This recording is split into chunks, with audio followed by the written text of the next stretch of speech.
நம்மள பலரும் நம்மளோட வாழ்க்கையில என்னைக்கோ ஒரு நாள் ஒரு விதமான அமானுஷ்யமான உணர்வை உணர்ந்திருப்போம். அதுவும் குறிப்பா இரவு நேரத்துல நம்ம தனியா நடந்து வரும்போதோ இல்ல இரவு நேரத்துல நம்ம தனியா தூங்கிக்கிட்டு இருக்கும் போதோ நம்மள புடிச்சு யாரோ அழுத்துற மாதிரியும் நம்ம பின்னாடியே யாரோ நடந்து வர மாதிரியும் ஒரு உணர்வு நம்மளுக்கு ஏற்பட்டிருக்கும். அதை பார்த்து நம்ம பயந்து போய் திரும்பி பார்த்தா பின்னாடி யாருமே இருக்க மாட்டாங்க. சரி, இதெல்லாம் ஒரு மன பிரம்மையா இருக்கும் அப்படின்னு நினைச்சுக்கிட்டு நாம அந்த விஷயத்தை கடந்து போயிருவோம். ஆனா அது எதுவுமே மன பிரம்ம கிடையாது. நம்மள புடிச்சு அழுத்தினதும் நம்ம பின்னாடியே வந்ததும் ஒரு கொடூரமான பேய் தான் அப்படிங்கிற உண்மை நமக்கு தெரிய வந்தா எந்த அளவுக்கு பயத்துல நடுங்கி போவோமோ அதை விட அதிபயங்கரமா நடுக்கம் கொடுக்கிற மாதிரியான ஒரு உண்மையான பேய் சம்பவத்தை தான் இந்த வீடியோல பார்க்க போறோம். நீங்க என்னைக்காவது யோசிச்சு பார்த்திருக்கீங்களா, பேய்கள் எல்லாம் ஏன் இரவு நேரத்துல மட்டும் வருது? ஏன் பேய் எல்லாம் தனியா இருக்கவங்களை மட்டும் பிடிக்குது? அப்ப பேய் கூட்டமா இருந்தா வராதா அப்படின்னு. ஆனா இங்க ஒரு பேய் சுமார் 100 பேத்துக்கு மேல இருக்கக்கூடிய ஒரு இடத்துல அப்பாடா நம்ம சேஃபா தான் இருக்கோம் அப்படின்னு நிம்மதியா ஒருத்தன் தூங்கிக்கிட்டு இருக்கும் போது அவனை கொடூரமா அந்த பேய் தாக்குச்சுன்னு சொன்னா உங்களால நம்ப முடியுமா? ஒருத்தன் சென்னையில இருந்து மதுரைக்கு இரவு நேரத்துல தனியா ட்ரெயின்ல போய்கிட்டு இருக்கான். அப்படி போறவன் தனக்குன்னு ஒதுக்கப்பட்ட சீட்ல படுக்காம வேற ஒரு சீட்ல படுத்து தூங்குறான். அப்போ அவன் இரவு நேரத்துல ஆழ்ந்த உறக்கத்துல இருக்கும்போது சரியா ராத்திரி 2 மணிக்கு அந்த ட்ரெயின் ஒரு பயங்கரமான காட்டுக்குள்ள போயிட்டு இருக்கு. அப்படி போய்கிட்டு இருக்கும்போது அவனுக்கு மேல ஒரு கொடூரமான பேய் தலைகீழா தொங்கிக்கிட்டு இருக்கு. அதுவும் அந்த பேய் சாதாரணமா இல்ல, பார்க்கவே ரண கொடூரமா முகமெல்லாம் செதஞ்சு போய் வாயிலிருந்து ரத்தம் சொட்ட சொட்ட அவன் முகத்துக்கு நேரா தலைகீழா தொங்கிக்கிட்டு இருக்கு. அதோட வாயிலிருந்து சொட்டிக்கிட்டு இருக்க அந்த கருப்பு ரத்தம் அவனோட முகத்துல படும்போது அவன் பயத்துல நடுநடுங்கி எந்திரிக்கிறான். அதுக்கப்புறம் என்ன ஆச்சு, எதனால அவன் சீட்டு மாறி போய் படுத்தான்? அப்படி படுத்திருக்க அவன் தலைக்கு மேல எதனால ஒரு கொடூரமான பேய் தலைகீழா தொங்கிக்கிட்டு இருக்கு? அப்படி தொங்கிக்கிட்டு இருக்க அந்த பேய் வெளியே இருந்து வந்துச்சா இல்ல அந்த ட்ரெயினுக்குள்ளேயே தான் இருக்கா? எல்லாத்துக்கும் மேல அந்த கொடூரமான பேய் கிட்ட சிக்கிக்கிட்ட அவன் அங்கிருந்து உயிரோட வந்தானா இல்ல அந்த கொடூரமான பேய்க்கு இரையானானா? இப்பேற்பட்ட அமானுஷ்யமான வினாக்களுக்கான விடைய தெரிஞ்சுக்க முழு கதையும் பாருங்க. முழு கதைக்கும் போறதுக்கு முன்னாடி நீங்க நம்ம சேனலை சப்ஸ்கிரைப் பண்ணனா சப்ஸ்கிரைப் பண்ணிட்டு இந்த கதையை கேளுங்க. Welcome to horror night Tamil. இங்கு பயம் பரிசளிக்கப்படும்.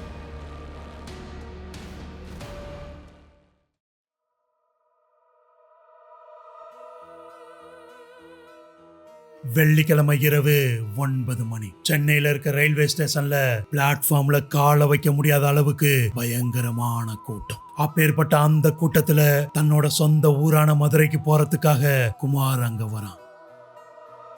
குமார் ஒரு டிராவல் விளாகர். யூடியூப்ல சொந்தமா ஒரு சேனல் வச்சிருக்கான். ஊரா போய் அதை ஒரு வீடியோவா எடுத்து தன்னோட சேனல்ல பதிவு பண்றதுதான் அவனோட முழு நேர வேலை. அப்பேற்பட்ட அவன் இப்போ தன்னோட சொந்த ஊரான மதுரைக்கு போறதுக்காக அந்த ரயில்வே ஸ்டேஷனுக்கு வந்திருக்கான். அப்படி வந்த அவன் சரி நம்ம ஊருக்கு போறதையும் ஒரு விளாகா ரெக்கார்ட் பண்ணலாம் அப்படின்னு கேமராவை எடுத்து ரெக்கார்ட் பண்ண ஆரம்பிக்கிறான். இப்போ ஒரு கையில கோப்ரோ கேமரா, இன்னொரு கையில பெரிய லக்கேஜ். இதை ரெண்டையும் வச்சுக்கிட்டு அவன் வீடியோ எடுக்க ஸ்டார்ட் பண்றான்.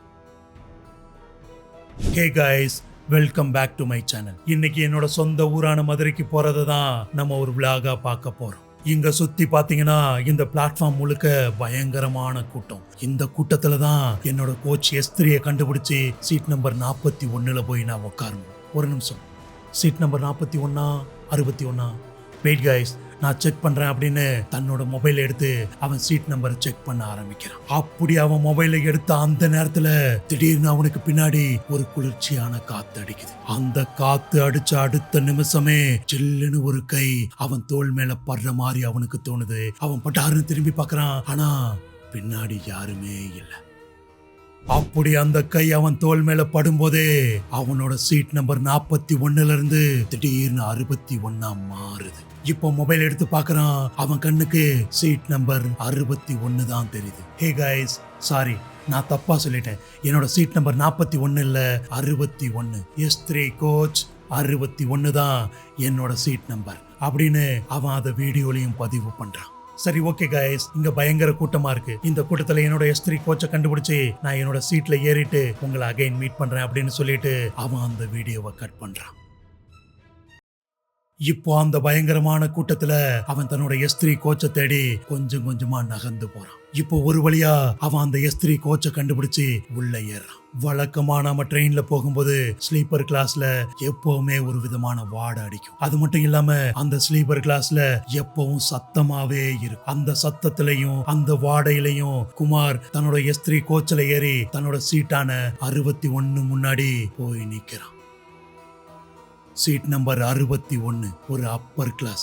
இப்போ அந்த அப்பர் கிளாஸ்ல ஏறி அவனோட சீட்ல அவன் உக்காடுறான். சீட் நம்பர் 61ல குமார் உக்காந்து இருக்கான். அவனுக்கு எதிர்த்த மாதிரி இருக்க சீட் நம்பர் 64 எம்டியா இருக்கு. இன்னமும் அங்க யாருமே வரல. மத்த 4 சீட்லயும் ஒரு ஃபேமிலி உக்காந்து இருக்காங்க. ரொம்ப நேரமா நடந்து வந்ததுனாலையும் விளாக் எடுத்ததுனாலையும் குமார் பயங்கரமா டயர்ட் ஆகுறான். அந்த டயர்ட்ல சீட்ல ஏறி உக்காந்ததுமே போர்வை இழுத்து போத்திக்கிட்டு படுக்க ஆரம்பிக்கிறான். அப்படி அவன் படுத்த 5வது நிமிஷம் ட்ரெயின் அங்கிருந்து கிளம்ப ஆரம்பிக்குது. அப்படி ட்ரெயின் கிளம்பி சரியா 1 மணி நேரம் கழிச்சு டிடிஆர் ஒவ்வொரு கம்பார்ட்மெண்டா டிக்கெட்டை செக் பண்ண ஆரம்பிக்கிறார். அப்படி செக் பண்ண அவரு இப்போ குமார் இருக்க அந்த கம்பார்ட்மெண்ட்டுக்கு வராரு. அப்படி வந்ததுமே கீழே இருக்க 4 பேர்கிட்டையும் டிக்கெட்டை செக் பண்றாரு. அப்படி செக் பண்ணி முடிச்சதுமே மெல்லமா தலையை தூக்கி மேல பாக்குறாரு. சீட் நம்பர் 61 அப்பர் கிளாஸ்ல குமார் படுத்திருக்கான். அவனை பார்த்ததுமே டிடிஆர் அந்த ஃபேமிலி கிட்ட கேட்கிறாரு, சார் மேல படுத்திருக்கிறது யாருன்னு தெரியுமா அப்படின்னு. இல்ல சார், அவர் வந்ததுமே பொருவை புத்திட்டு படுக்க ஆரம்பிச்சிட்டாரு, எங்கள்கிட்ட கூட பேசல அப்படின்னு அந்த ஃபேமிலி சொல்றாங்க. உடனே டிடிஆர் தாங்கிட்ட இருந்த அந்த டிக்கெட் லிஸ்ட செக் பண்ணி பாக்குறாரு. அதுல சீட் நம்பர் 61 64 ரெண்டுமே பிளாக் ஆகி இருந்துச்சு. அதாவது அந்த 2 சீட்டையும் யாராலையும் புக் பண்ணவே முடியாது. அப்புறம் எப்படி இங்க ஒருத்தர் படுத்திருக்காரு அப்படின்னு டிடிஆரும் கன்ஃபியூஸ் ஆகுறாரு. சரி, இவர் ஏதோ சீட் மாதிரி வந்து படுத்திருப்பாரு அப்படின்னு குமாரை எழுப்பாம டிக்கெட் கேட்காம டிடிஆர் அந்த கம்பார்ட்மெண்ட்டை விட்டு கிளம்பி போறாரு. அப்படி டிடிஆர் போன கொஞ்ச நேரத்துல அந்த எஸ்திரி கோச்ல இருந்த லைட் எல்லாம் பட்டார் பட்டார்னு ஆஃப் ஆகுது. இப்போ அந்த கோச்ல மங்களா ஊதா கலர்ல ஒரு லைட் மட்டும் எரியுது. இப்போ நேரம் ஆக ஆக மனுஷங்களோட பேச்சு சத்தம் குறைஞ்சு அந்த எஸ்திரி கோச் முழுக்க ஒரே மயான அமைதியா மாறுது. ட்ரெயின் போற சத்தத்தை தவிர அங்க வேற எந்த சத்தமும் கேட்கல. இப்போ மணி சரியா இரவு 1. ட்ரெயின் விழுப்புரத்தை தாண்டி ஒரு பயங்கரமான காட்டுக்குள்ள சுமார் 100 கிலோமீட்டர் வேகத்துல போய்கிட்டு இருக்கு. அப்படி போய்கிட்டு இருக்க அந்த ட்ரெயின்ல எஸ்திரி கோச்ல குமார் ஆழ்ந்த உறக்கத்துல இருக்கான். அப்படி ஆழ்ந்த உறக்கத்துல இருக்க அந்த குமாருக்கு திடீர்னு அவன் நெஞ்ச பிடிச்சி யாரோ அழுத்துற மாதிரி தோணுது. அதுவும் சாதாரணமா இல்ல, ஒரு பெரிய பாறாங்கல்ல எடுத்து நெஞ்சில வச்சா எந்த அளவுக்கு அழுத்தம் வருமோ அந்த மாதிரியான அழுத்தத்தை குமார் உணர்றான். அப்படி அழுத்தினதும் குமாரால மூச்சு விட முடியாம பயத்துல துடிச்சு எந்திரிக்கிறான். அப்படி எந்திரிச்சு அவன் வாய் விட்டு கத்த ஆரம்பிக்கிறான். ஆனா அவன் கத்துற சத்தம் அவன் வாயை விட்டு வெளியே வரவே இல்லை. அது மட்டும் இல்லாம அவனால கைய காலை கூட அசைக்கவே முடியல. அப்படி அவன் மூச்சு விட முடியாம துடிச்சுக்கிட்டு இருக்கும்போது மெல்லமா தலைய திருப்பி அந்த சீட் நம்பர் 64 பாக்குறான். அப்படி பார்த்த அவன் பயத்துல உருகுலைஞ்சு போறான். ஏன்னா யாருமே இல்லாத அந்த சீட் நம்பர் 64ல இப்போ பயங்கர கொடூரமான ஒரு உருவம் உக்காந்து இருக்கு. அந்த உருவம் சாதாரணமா உக்காந்து இருக்குல்ல, அதோட தலைய 160 டிகிரி பின்னாடி திருப்பி உக்காந்து இருக்கு. அதாவது அதோட தலை முதுகு பக்கமா திரும்பி இருக்கு. அந்த உருவத்தை பார்த்ததுமே குமாருக்கு உயிர் போற அளவுக்கு பயம் வருது. அந்த பயத்துல கத்த முயற்சி பண்றான். ஆனாலும் இப்பவும் அவன் கத்துற சத்தம் கொஞ்சம் கூட வெளியே கேட்கவே முடியல. அவனால கைய காலையும் அசைக்க முடியல. அந்த பயத்துல அந்த நடுக்கத்துல அந்த உருவத்தை பார்த்து கதறி அழுதுகிட்டு இருக்கான். இப்போ அவன் அழுகிறத பாக்குற அந்த உருவம் மெல்லமா தலைய திருப்புது. அது திருப்பும் போது எலும்பு முறிகிற சத்தம் ட்ரெயினோட சத்தத்தை விட அதிபயங்கரமா அவனோட காதுல கேக்குது. அப்படி திருப்பினதும் அந்த கொடூரமான பேயோட முகத்தை குமார் பாக்குறான். அந்த முகம் ரண கொடூரமா இருக்கு. அதுவும் சாதாரணமா இல்ல, முகம் எல்லாம் செதஞ்சு போய் அழுகி போய் அதோட வாயில இருந்து கருப்பு கலர்ல ரத்தம் சொட்டிக்கிட்டு இருக்கு. அப்பேற்பட்ட அந்த பேயை பார்த்து குமார் பயத்துல துடிச்சுக்கிட்டு இருக்கான். அப்படி அவன் துடிக்கும் போது திடீர்னு அங்க உட்கார்ந்து இருந்த அந்த உருவம் ஒரு சிலந்தி மாதிரி மாறி 8 கால்கள்ல அவனை நோக்கி ஊர்ந்து வருது. அதுவும் சாதாரணமா இல்ல, தலைகீழா ஊர்ந்து வருது. அப்படி வரத பார்த்து குமார் பயத்துல துடிக்கிறான். அப்படி அவனை நோக்கி வந்த உருவம் இப்போ அவன் முகத்துக்கு நேரா தலைகீழா தொங்கிக்கிட்டு இருக்கு. அப்படி தலைகீழா தொங்கிக்கிட்டு இருக்க அந்த உருவத்தை பார்த்து குமார் பயத்துல கத்தி கதறி அழுக ஆரம்பிக்கிறான். அப்படி அவன் அழுகும் போது அந்த பேயோட வாயிலிருந்து சொற்ற அந்த கருப்பு ரத்தம் கொஞ்சம் கொஞ்சமா குமாரோட கன்னத்துல விழுகுது. அப்படி விழுந்த அடுத்த நிமிஷமே அந்த கொடூரமான பேய் குமாரோட கழுத்தை பிடிக்குது. அப்படி கழுத்தை பிடிக்கிற அந்த பேயோட கை சாதாரணமா இல்ல. ஒரு 100 ஐஸ் கட்டி எடுத்து கையில வச்சா எந்த அளவுக்கு சில்லுன்னு இருக்குமோ அந்த அளவுக்கு சில்லுன்னு இருக்கு அந்த பேயோட கை. இப்போ அந்த பேய் குமாரோட கழுத்தை பிடிச்சி கொடூரமா நெருக்க ஆரம்பிக்குது. அதுல குமார் கத்தி கதறி அப்படியே மயக்கம் போட்டு விழுகிறான்.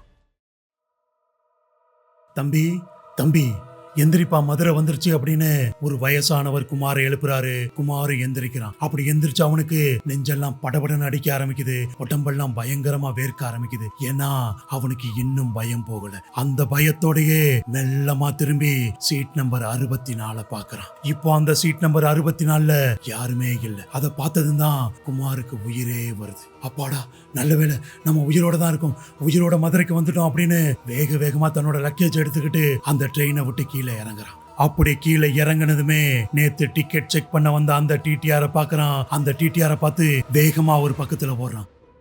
சார் சார், என்னோட சீட் நம்பர் S3 கோச்சில் 61. ஆனா எனக்கு எதிர்த்த மாதிரி இருக்க சீட் நம்பர் 64ல நேத்து ராத்திரி ஒருத்தன் ஏறினான். ஆனா அவன் பாக்குறதுக்கு சாதாரணமா இல்ல, ஒரு கொடூரமான உருவத்துல இருந்தான். அவன் மனுஷ மாதிரியே இல்ல சார், ஒரு பேய் மாதிரி இருந்தான். அவனெல்லாம் எப்படி சார் நீங்க ட்ரெயின்ல ஏத்துவீங்க அப்படின்னு டிடிஆரை பார்த்து குமார் பயங்கரமா கத்த ஆரம்பிக்கிறான். அவன் கத்துறத பார்த்த டிடிஆர் ஒரு நிமிஷம் மேலையும் கீழையும் பார்த்து அவன் மேல பயங்கரமா கோவப்படுறாரு. என்ன தம்பி விளையாடுறீங்களா, எங்க உங்க டிக்கெட்டை காட்டுங்க அப்படின்னு குமார் கிட்ட கேட்கிறாரு. குமாரும் வேகமா தன்னோட மொபைல் எடுத்து டிக்கெட்டை காட்டுறான். அதை பார்த்ததுமே, தம்பி இத பாருங்க, உங்க சீட் நம்பர் 61 இல்ல 41 அப்படின்னு டிடிஆர் சொல்றாரு. குமாரும் டிக்கெட்டை உத்து பார்க்கறான். அதுல சீட் நம்பர் 41 இருக்கு. சார் இல்ல சார், நேற்று நைட் நான் செக் பண்ணும்போது சீட் நம்பர் 61 தான், அதனால தான் நான் அங்க போய் படுத்தேன் அப்படின்னு மறுபடியும் குமார் டிடிஆர் கிட்ட சொல்றான். சரி சார், சீட் நம்பர் 61 41 என்கிட்ட ஏன் சார் டிக்கெட் கேட்கல அப்படின்னு மறுபடியும் கோவமா டிடிஆர் கிட்ட குமார் கேட்கறான். தம்பி நேத்து நைட்டு நான் டிக்கெட் செக் பண்ணிட்டு வந்தேன். அப்போ உன்னோட சீட் நம்பர் 41ல ஒருத்தன் படுத்திருந்தான், நீ சீட் நம்பர் 61ல படுத்திருந்த. சரி, 2 பேரும் சீட்டு மாறி படுத்திருக்கீங்க போல அப்படின்னு நினைச்சுக்கிட்டு நானும் விட்டுட்டேன். ஏன்னா சீட் நம்பர் 61 64 2 சீட்டுமே எங்களோட ரெக்கார்ட் படி பிளாக் பண்ணப்பட்டிருக்கு. அது 2ஐயும் யாரும் புக் பண்ணவும் மாட்டாங்க, புக் பண்ணவும் முடியாது அப்படின்னு டிடிஆர் சொல்றாரு. அதனால யாருமே வராத சீட்ல தானே நீ படுத்திருக்க, வேற எந்த பிரச்சனையும் வர போறதில்லை அப்படின்னு நினைச்சுக்கிட்டு நானும் அங்கிருந்து கிளம்பி போயிட்டேன். அதை கேட்டதும் குமார் அதிர்ச்சி ஆகிறான். இப்போ பயந்துகிட்டே அந்த சீட்டை பத்தின கதைய டிடிஆர் கிட்ட கேட்கறான். இப்போ டிடிஆருக்கு முகமெல்லாம் வேர்க்க ஆரம்பிக்குது. அவரும் பயந்துகிட்டே அந்த கதைய சொல்ல ஆரம்பிக்கிறாரு. தம்பி, நீ அந்த சீட்ல உட்கார்ந்து உயிரோட வந்ததே மிகப்பெரிய அதிசயம். ஏன்னா சுமார் 5 வருஷத்துக்கு முன்னாடி அந்த சீட் நம்பர் 64ல தினேஷ் அப்படிங்கிற புது மாப்பிள்ள பயணம் பண்ணான். அவன் தன்னோட கல்யாணத்துக்காக நிறைய நகையும் பணமும் எடுத்துட்டு வந்திருந்தான். அதை தெரிஞ்சுக்கிட்ட 2 பேர் அந்த பணத்தையும் நகையும் கொள்ளையடிக்க முடிவு பண்ணாங்க. அதனால எல்லாரும் தூங்கின பிறகு ட்ரெயின் சரியா ஒரு காட்டுக்குள்ள போகும்போது அந்த 2 பேரும் தினேஷோட கழுத்தை புடிச்சு நெரிச்சு அவனை துடிக்க கொன்னாங்க. அதுக்கப்புறம் அந்த நகையும் பணத்தையும் எடுத்துக்கிட்டு அவங்க அங்கிருந்து தப்பிச்சு ஓடிட்டாங்க. அப்படி அவங்க அவனை கொல்லும் போது அவன் துடிச்சு கத்துனா, ஆனா அவன் கத்துற சத்தம் அந்த ட்ரெயின் சத்தத்துல கேட்கவே இல்லை. அப்படி அன்னைக்கு இறந்து போன தினேஷோட ஆத்மா இன்னமும் அந்த சீட்டை விட்டு போகவே இல்லை. அதுக்கப்புறம் சீட் நம்பர் 61 64 புக் பண்ணி யாரெல்லாம் பயணம் பண்ணாங்களோ அவங்க இரவு நேரத்துல யாரோ அவங்கள புடிச்சு அழுத்துற மாதிரியும் அவங்க கழுத்தை புடிச்சு நெரிக்கிற மாதிரியும் பல பேர் உணர்ந்திருக்காங்க. அது மட்டும் இல்லாம அந்த பேயால பல பேர் இங்க இருந்து குதிச்சு தற்கொலை பண்ணி இறந்து போயிருக்காங்க. அதனாலதான் கவர்மெண்டே அந்த 2 சீட்டையும் புக் பண்ண கூடாது அப்படின்னு அதை பிளாக் பண்ணி வச்சாங்க. அப்பேற்பட்ட அந்த சீட்ல தான் நேத்து நீ பயணம் பண்ணி வந்திருக்க. ஆனா உன்னோட சீட் நம்பர் 41ல இருந்து 61 மாறி இருக்கு அப்படின்னா அது சாதாரண விஷயம் இல்லை. அந்த பேய் தான் உன்னை அங்க வர வச்சிருக்கு. ஏன்னா அந்த பேய் உன்னதான் அன்னைக்கு அதோட இறையா பார்த்திருக்கு. நல்ல வேளை நீ உயிர் பொழைச்சு அங்கிருந்து வந்துட்ட அப்படின்னு டிடிஆர் அவங்கிட்ட சொல்றாரு. அதை கேட்டதும் குமாருக்கு உடம்பெல்லாம் தூக்கி வாரி போட்டுருச்சு. அப்பா நல்ல வேளை அந்த பேய்கிட்ட இருந்து நம்ம தப்பிச்சு வந்துட்டோம் அப்படின்னு இப்போ அவனோட லக்கேஜை எடுத்துட்டு வேக வேகமா வீட்டுக்கு வரான். அப்படி வீட்டுக்கு வந்த அவன் சோஃபால சாஞ்சி உக்காடுறான். ஆனாலும் அவனுக்கு நெஞ்செல்லாம் படபடன்னு இருக்கு. இன்னமும் அந்த பயமும் அந்த பேய பத்தின நினைப்பும் அவனை விட்டு போகவே இல்லை. அந்த பயத்துல இருக்கும் போதுதான் அவனுக்கு ஒரு சந்தேகம் வருது. நேத்து நைட்டு நம்ம செக் பண்ணும்போது நம்மளோட டிக்கெட் 41 தானே இருந்துச்சு, அப்புறம் எப்போ 61 மாறுச்சு அப்படின்னு அவன் குழம்பி போறான். அந்த நேரத்துல தான் அவன் வீடியோ எடுத்தது ஞாபகம் வருது. உடனே அவனோட கேமராவை எடுத்து அந்த வீடியோவை போட்டு பார்க்கறான். அப்படி போட்டு பார்த்த அவன் பயத்துல உருகுலைஞ்சு போறான். ஏன்னா அவன் அந்த டிக்கெட்டை செக் பண்றதுக்காக தன்னோட மொபைல் எடுக்கும் போது அவனுக்கு பின்னாடி கருப்பா ஒரு உருவம் நிக்கிறத கவனிக்கிறான். அந்த கருப்பு உருவம் அவன் மொபைலை எடுக்கிற அந்த நேரத்துல மெல்லமா அவனை நோக்கி நடந்து வருது. அப்படி நடந்து வரும்போதுதான் அவன் சில்லுன்னு காத்தடிக்கிறத உணர்ந்திருக்கான். இப்போ அந்த உருவம் மெல்லமா அவன் தோள் மேல கை வைக்குது. அந்த உருவம் கை வச்சதுதான் அவன் சில்லுன்னு உணர்ந்த நேரம். அப்படி அந்த உருவம் கை வச்ச அடுத்த நிமிஷமே சீட் நம்பர் 41 இருந்தது திடீர்னு 61 மாறுது.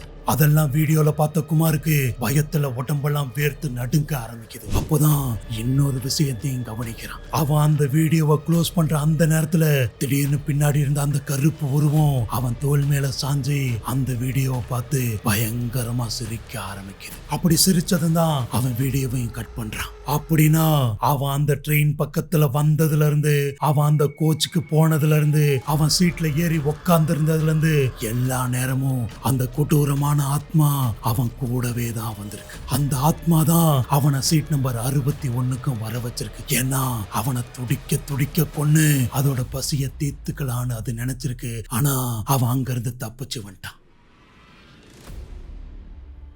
இப்போ அவன் வீட்டோட காலிங் பெல் சத்தம் கேக்குது. அந்த சத்தத்தை கேட்டதுமே வெளியே இருந்த சிசிடிவி கேமராவை பாக்குறான். அந்த சிசிடிவி கேமராவுல நேத்து நைட்டு எந்த உருவம் அவனுக்கு மேல தலைகீழா தொங்கிக்கிட்டு இருந்துச்சோ அதே ரண கொடூரமான பேய் இப்போ அவன் வீட்டுக்கு கதவுக்கு வெளியில நிக்குது. அந்த பேய சிசிடிவி கேமராவில பார்த்ததும் குமார் பயத்துல நடுநடுங்கி போய் கத்தி கதற ஆரம்பிக்கிறான். ட்ரெயின்ல மட்டுமே இருந்த அந்த பேய் இப்போ குமார பழி வாங்கறதுக்காக குமாரோட வீடு தேடி வந்திருக்கு. இந்த கதையை முழுசா கேட்ட பிறகு இந்த கதையை பத்தின உங்களோட கருத்தை கமெண்ட்ல சொல்லுங்க. மேலும் இதே மாதிரியான சுவாரஸ்யமான பேய் கதைகள் கேட்க என்னோட சேனலை சப்ஸ்கிரைப் பண்ணிக்கோங்க. மீண்டும் உங்களை அடுத்த கதையில சந்திக்கிறேன். நன்றி, வணக்கம்.